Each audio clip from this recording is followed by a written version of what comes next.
Tornano le giornate FAI per le scuole. In provincia di Agrigento apriranno 9 siti. Un risultato eccezionale per il capo delegazione FAI di Agrigento, Giuseppe Taibbi, che non nasconde il suo entusiasmo in vista delle giornate FAI per le scuole, un grande evento nazionale che il FAI, Fondo Ambiente Italiano, dedica al mondo della scuola, in programma il 26 e 27 novembre prossimi nei centri agrigentini di Racalmuto, Porto Empedocle, Grotte e Comitini. 1 o 2 giorni di visite scolastiche esclusive condotte dagli apprendisti ciceroni, giovani appositamente preparati da volontari del FAI, dai loro docenti per raccontare i luoghi aperti per l'occasione nell'Agrigentino. Un'opportunità per avvicinare il mondo dei giovani all'ambiente, alla cultura e vivere un'insolita esperienza di educazione alla pari, come aggiunge ancora l'avvocato Taibbi.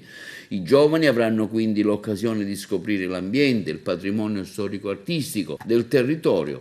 Il FAI, per Taibbi, comunica che ha messo in grande evidenza il bisogno di ritrovare un corretto equilibrio tra uomo e natura e auspico che tutte le scuole possano partecipare all'evento per un tuffo nella cultura e nell'ambiente come occasione di crescita individuale e collettiva.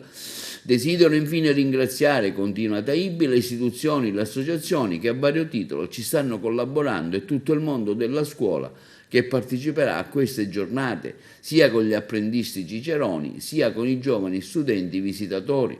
Gli studenti avranno la possibilità di fare un'esperienza di cittadinanza attiva, svolgere compiti di educazione civica, attuando i principi fondamentali dell'articolo 9 della Costituzione che promuove per l'appunto lo sviluppo della cultura, la tutela del paesaggio e il patrimonio storico e artistico della nazione. Le visite saranno curate dagli studenti del liceo Politi, dal liceo scientifico Leonardo, dal liceo classico Empedocle e dall'istituto Niccolò Gallo di Agrigento, dall'Istituto Comprensivo Pirandello di Porto Empedocle, l'Istituto Roncalli di Grotte e Leonardo da Vinci di Comitini. Si comincerà il 26 e sabato 27 novembre dalle 9 alle 27.